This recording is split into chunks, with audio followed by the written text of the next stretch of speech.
नमस्कार, मैं आमिर खान आज़ाद। पूरा एक वर्ष हो गया है इजराइल को अपनी सनक पूरी करते हुए।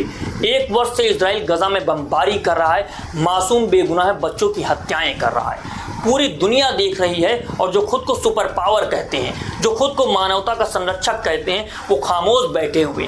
जब यूएन में युद्ध विराम की बात की जाती है, याद रखिए वही लोग यूएन में वीटो का प्रयोग करके युद्ध विराम को निरस्त कर देते हैं। जो कहते हैं कि मानव अधिकार के वो संरक्षक हैं, क्या उनको इन बच्चों की चीखें नहीं सुनाई देती हैं जो गंदा पानी पी रहे हैं, जो मर रहे हैं, जिनके अस्पतालों पर बम गिराए जा रहे हैं इजराइल के द्वारा। यही नहीं खत्म होता है, अमेरिका के द्वारा, सुपर पावर के द्वारा इजराइल को बम दिए जा रहे हैं, गोले बारूद दिए जा रहे हैं कि इजराइल वहां पर और बम बारूद गिराए। अब वही कार्य हो रहा है लेबनान में। लेबनान में आपने देखा किस तरह पेजर में बम धमाके कराए गए, किस तरह से आतंकित किया गया पूरे लेबनान को, और पूरी दुनिया ने देखा कि इसको किसी ने आतंकवादी घटना नहीं कहा। सुपर पावर जो आतंकवाद के नाम पर पूरी दुनिया में ढिढोरा पीटता है और अलग बड़े बड़े देशों को तबाह कर देता है, वो खामोश बैठा हुआ है क्योंकि उसका प्यादा इजराइल वहां पर कार्य कर रहा है। कि जो खुद को विश्वगुरु बनने का दावा करते हैं, जिनके एक फोन पर रूस की वार रुक जाती है, वो लोग भी खामोश बैठे हुए हैं। उनकी भी वहां पर दाल नहीं गल रही, उनका कहना नहीं माना जा रहा है। ऐसा लगता है कि सभी लोग खामोश बैठे हुए लोग चाहते हैं कि इस तरह के आतंकी हमले लेबनान और मुस्लिम कंट्रियों में होते रहें, फिलिस्तीन को इसी तरह से उजाड़ दिया जाए। अमेरिका का क्या रुख रहा है, यूएन का क्या रुख रहा है, इन सारी चीज़ों की हम आज चर्चा करेंगे इस वीडियो। फलस्तीनी लोगों को यह सामूहिक दंड दिया जा रहा है, इसे किसी भी तरह उचित नहीं ठहराया जा सकता। पिछले साल भर में गजा की जैसी सारी आबादी विस्थापित बना दिया गया है।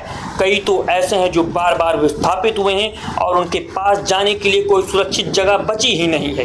इन शरणार्थियों में आधे से ज़्यादा बच्चे हैं, यह भयावह परिस्थितियों में जी रहे हैं। इनके पास खाना, पानी, साफ सफाई, रहने की जगह और स्वास्थ्य से जुड़ी सुविधाएं भी सख्त तंगी है। ये लगातार मृत्यु के भय से जूझ रहे हैं। इस भयानक विध्वंस के सामने अंतर्राष्ट्रीय मानवाधिकार कानून जैसे हवा में उड़ा दिए गए हैं। इस बात को तो साफ कर देनी चाहिए कि एक पक्ष को नियमों को तोड़ना कभी भी दूसरे पक्ष के नियम तोड़ने के लिए उचित नहीं ठहरा। वीडियो में हम यह भी जानने की कोशिश करेंगे इस पूरे वर्ष में क्या क्या घटनाएं हुई हैं इजराइल और हमास को लेकर के, किन किन लोगों ने इसका समर्थन किया है, किसने वीटो किया है, कौन इनके साथ खड़ा हुआ है। तो सबसे पहले हम समझने की कोशिश करेंगे कि संयुक्त राष्ट्र की आम सभा ने 27 अक्टूबर 2023 को पहला युद्ध विराम प्रस्ताव पास किया था। इसके 1.5 महीने बाद यूएनजीए ने 12 दिसंबर 2023 को बिना शर्त के तात्कालिक युद्ध विराम के लिए एक और प्रस्ताव पास किया। यजमान रमजान के महीने में युद्ध विराम लाने का प्रस्ताव आया, अमेरिका ने इसके खिलाफ वोट किया। आपको यह याद रखना चाहिए कि 10 जून को ही अमेरिका में प्रस्ताव लाता है कि हमास बंधकों को छोड़े और 3 चरणों में युद्ध विराम लागू हो। उसके बाद अमेरिका के इस प्रस्ताव में इजराइल और फिलिस्तीन 2 राष्ट्र के सिद्धांत को ही मंजूरी दी गई थी। फिर गजा के पुनर्निर्माण की बात कही गई, हमास ने स्वागत किया और इजराइल ने अनदेखा कर दिया। पिछले ही 18 सितंबर को एक और प्रस्ताव पास हुआ जिसमें कहा गया कि इजराइल फिलिस्तीन पर अनधिकारित कब्जा छोड़े। इस प्रस्ताव में फिलिस्तीन में इजराइल की मौजूदगी को गैर कानूनी बताया गया। Brunei, Iran, Iraq, Kuwait, Lebanon, Libya, Maldives और पाकिस्तान ने अपने देश में इजराइलियों के प्रवेश पर रोक लगा दी है। मई में तुर्की ने इजराइल के साथ व्यापार पर प्रतिबंध लगा दिया। स्वीडन के शहर बोटनगढ़ में इजराइल से आने वाले सभी सामान पर प्रतिबंध लगा दिया गया।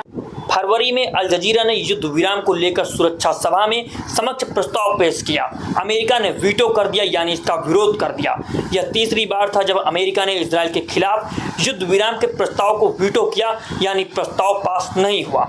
युद्ध विराम के दौरान मई 2024 में भारत ने संयुक्त राष्ट्र में फिलिस्तीनी की सदस्यता के पक्ष में वोट दिया था। उससे पहले दिसंबर 2023 में भारत ने युद्ध विराम की मांग करते हुए एक प्रस्ताव के पक्ष में वोट किया। इसे इजिप्ट ने पेश किया था।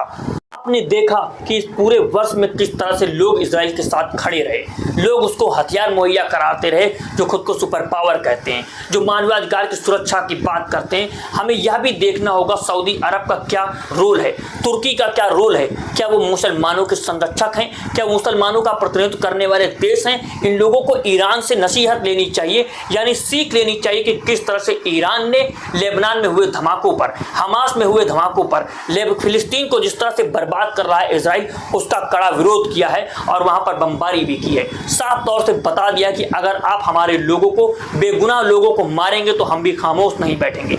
लेकिन दूसरी तरफ जो सऊदी अरब किस तरह से मुसलमानों का मसीहा बनने की कोशिश करता है लेकिन अमेरिका के साथ खड़ा हुआ है, वह यह भी नहीं कर सकता कि हम आपको तेल नहीं देंगे।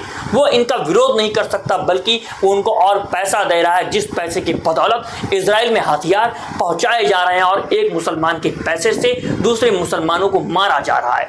इस मुद्दे पर आप क्या सोचते हैं? और जो सारी घटनाएं हो रही हैं, जो युद्ध हो रहे हैं जहां पर मुसलमान लोग मारे जा रहे हैं, बेगुनाहों का कत्ल किया जा रहा है और पूरी दुनिया खामोश बैठी हुई है, इस पर आप क्या सोचते हैं? अपनी राय कमेंट बॉक्स में कमेंट करें। आप देख रहे हैं दो बोल न्यूज़, मैं आमिर खान आजाद।